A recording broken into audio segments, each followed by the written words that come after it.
Hello all. आज का जो टॉपिक है that is how to write a nursing care plan. Nursing care plan जो है हमको हर जगह यूज होता है या फिर हमेशा लिखना पड़ता है एज ए नर्सिंग स्टूडेंट। तो हम लोग नर्सिंग केयर प्लान कहाँ कहाँ यूज करते हैं, जैसे थ्योरी एग्जाम हो गई, हमको नर्सिंग केयर प्लान का क्वेश्चन आता है, प्रैक्टिकल एग्जाम हो गया, देन केस स्टडी रहता है, केस प्रेजेंटेशंस रहते हैं, नर्सिंग केयर प्लान रहते हैं। ये सारी चीजों के टाइम में नर्सिंग केयर प्लान हमको लिखना पड़ता है। अब बहुत सारे स्टूडेंट्स को ऐसा क्वेश्चन रहता है कि नर्सिंग केयर प्लान क्या है, उसके कंपोनेंट्स क्या रहते हैं, कैसे लिखते हैं। ये सारी चीजें हम लोग इस वीडियो में देखने वाले हैं। जिन लोगों ने भी मेरा चैनल सब्सक्राइब नहीं किया है, please subscribe the channel and hit the bell icon so that nursing related video आपके पास में जल्द से जल्द पहुंच सके। तो फर्स्ट है नर्सिंग केयर प्लान में क्या क्या कंपोनेंट्स होते हैं। तो first one is assessment, nursing diagnosis, goals और एक्सपेक्टेड आउटकम, देन प्लानिंग और इंटरवेंशन, इम्प्लीमेंटेशन, रैशनली और एंड इवैल्यूएशन। सो असेसमेंट में हम लोग क्या करते हैं, बेसिकली क्रिटिकल थिंकिंग स्किल्स हमारी यूटिलाइज होती है, जिसमें हम लोग डेटा कलेक्शन करते हैं। अब डेटा कलेक्शन कहाँ से करते हैं, हम लोग डायरेक्टली पेशेंट से कलेक्ट करते हैं या तो फिर पेशेंट के रिलेटिव से कलेक्ट करते हैं।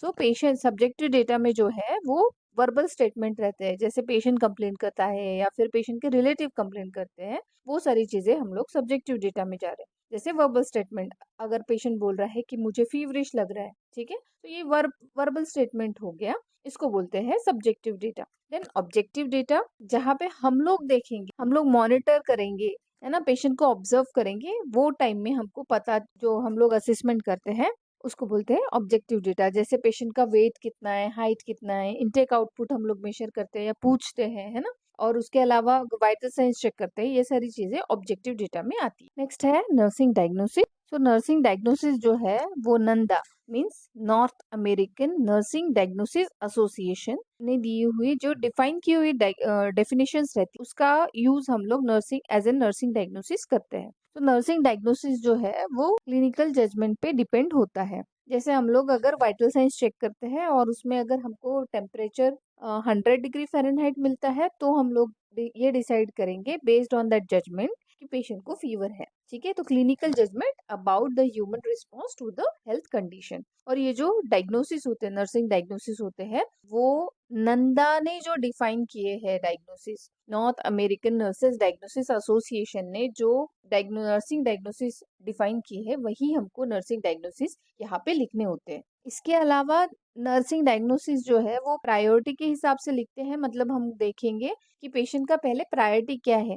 पेशेंट अगर ब्रोंकाइटिस से सफर है या फिर ब्रोंकाइटिस के लिए एडमिट होता है और पेशेंट को साइन एंड सिम्टम्स में ब्रीथलेसनेस है, फीवर है, कफ है, ठीक है, प्रोडक्टिव कफ है, टैकीकार्डिया है, टैकीपनिया है, तो ये सारी उसके साइन एंड सिम्टम्स हो गए। ये बेस पे अगर हम लोगों को प्रायोरिटी डायग्नोसिस करना है, तो हम लोगों का प्रायोरिटी डायग्नोसिस फीवर होगा या ब्रीथलेसनेस, कौन सा होगा?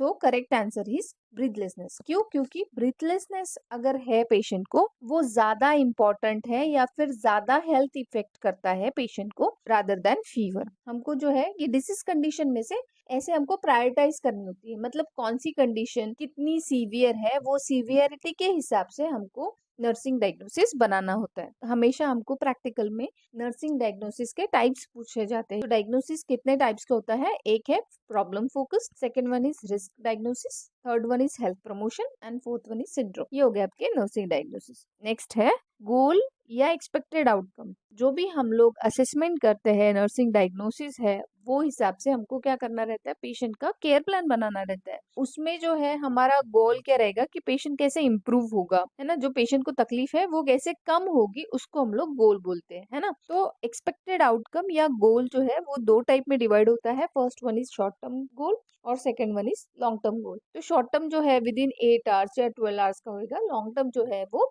24 आवर्स, 48 आवर्स या फिर लॉन्ग टर्म रहता है उसके आगे। ओके, नेक्स्ट है प्लानिंग। प्लानिंग और इंटरवेंशन। अब प्लानिंग और इंटरवेंशन में क्या आता है, हमने असेसमेंट कर लिया, पेशेंट का डेटा कलेक्ट कर लिया, पेशेंट का क्या कंप्लेंट है वो देख लिया, पेशेंट के वाइटल साइंस चेक कर लिए, है ना। उसके बेस पे हमने डायग्नोसिस भी बना लिए, हमने गोल बनाया। अब वो गोल अचीव करने के लिए हमको कुछ प्लानिंग करनी पड़ती है, ठीक है। So for example priority base पे हमने नर्सिंग डायग्नोसिस बनाए, ठीक है, हाइपरथर्मिया। तो उसके बेस पे हमको क्या करना रहेगा, फीवर रिड्यूस करना रहेगा, ये हमारा गोल है। फीवर रिड्यूस करने के लिए कुछ हमको इंटरवेंशन या फिर कुछ हमको प्लान करना पड़ता है, ओके। वो चीजें आती है प्लानिंग में। नेक्स्ट है इम्प्लीमेंटेशन। इम्प्लीमेंटेशन में जो है हमने जो भी प्लान बनाया है उसको हमको इम्प्लीमेंट करना है, एक्चुअल एक्ट करना है, उसको बोलते हैं हम लोग इम्प्लीमेंट। नेक्स्ट आता है रैशनले।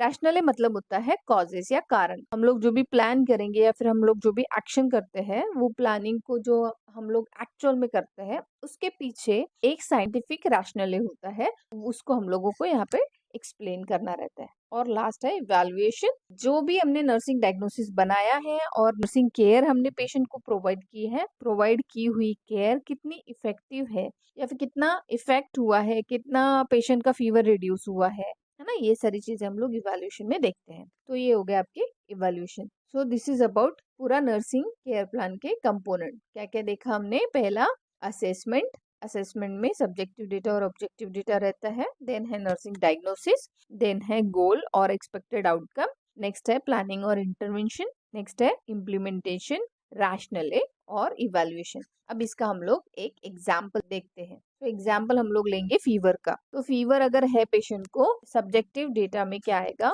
Patient reports feeling hot and sweaty. Patient क्या होगा, हॉट और स्वेटी फील करेगा। या तो फिर patient complain of chills and body एक और हेड एक, और patient complain of feeling hot.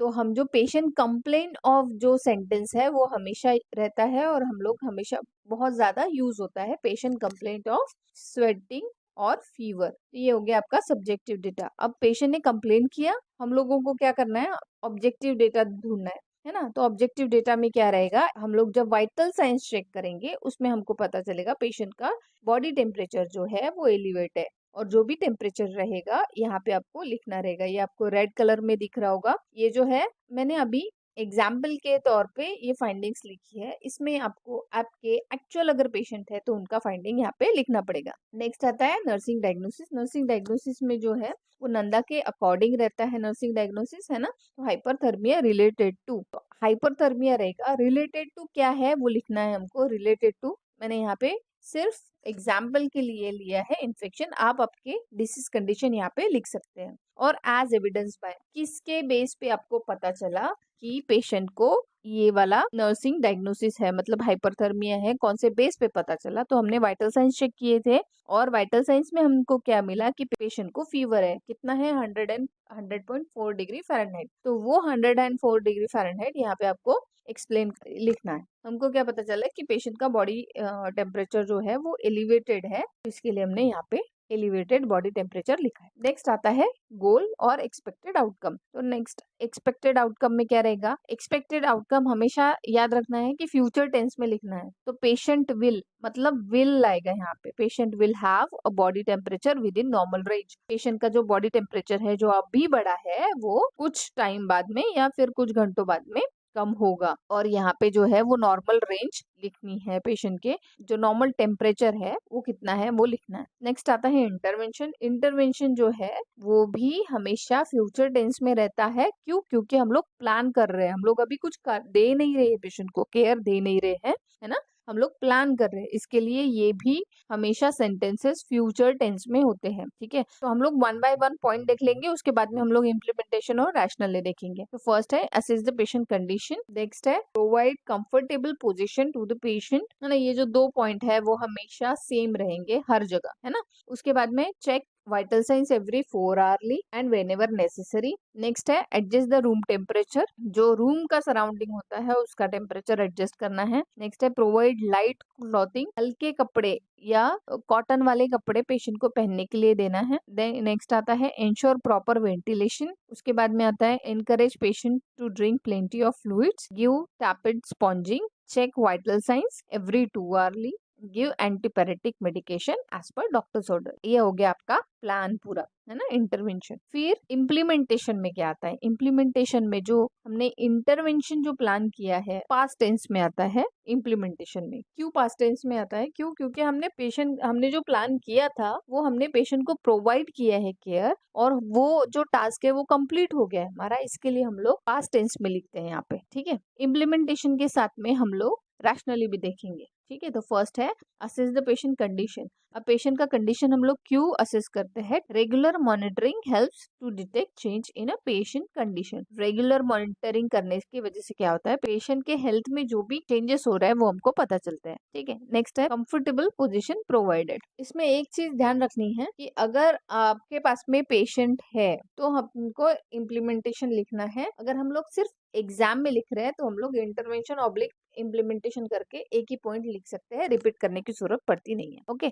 Next आता है कंफर्टेबल पोजीशन प्रोवाइडेड। क्योंकि ये पास्ट टेंस में है, इसकी वजह से कंफर्टेबल पोजीशन देने की वजह से क्या मिलता है? क्यों देते हैं हम लोग कंफर्टेबल पोजीशन? क्योंकि पेशेंट को ठीक फील हो, पेशेंट कंफर्टेबल फील करे। वाइटल साइंस चेक, ठीक है। और हमको यहाँ पे क्या करना है? वाइटल साइंस की जो भी फाइंडिंग्स होंगे वो पूरे लिखना है। मैंने एग्जाम्पल के लिए लिखा है। सो इसकी वजह से क्या होता है? पेशेंट का जो बेस्ट लाइन डेटा है वो हमको पता चलता है। नेक्स्ट है रूम टेम्परेचर एडजस्टेड, ठीक है। रूम टेम्परेचर एडजस्ट होने की वजह से क्या होता है? ये जो सारी मेजर्स है उससे बॉडी टेम्परेचर रिड्यूस होने के लिए मदद मिलती है थ्रू एक्सटर्नल कूलिंग। नेक्स्ट आता है provide light clothing. Light clothing हम लोग क्यों प्रोवाइड करते हैं? ये भी एक मेजर है जिसके वजह से बॉडी टेम्परेचर कम होने में हेल्प होती है। नेक्स्ट आता है ensure proper ventilation. Proper ventilation की वजह से क्या होगा? अगर प्रॉपर वेंटिलेशन रहे, पेशेंट का हीट जो है वो इवेपोरेट होने के लिए हेल्प होती है, ठीक है। नेक्स्ट आता है encourage the patient to drink plenty of fluids. हमारा प्लेन वाटर है, ओआरएस है, कोकोनट वाटर है, ये सारी चीजें प्लेंटी ऑफ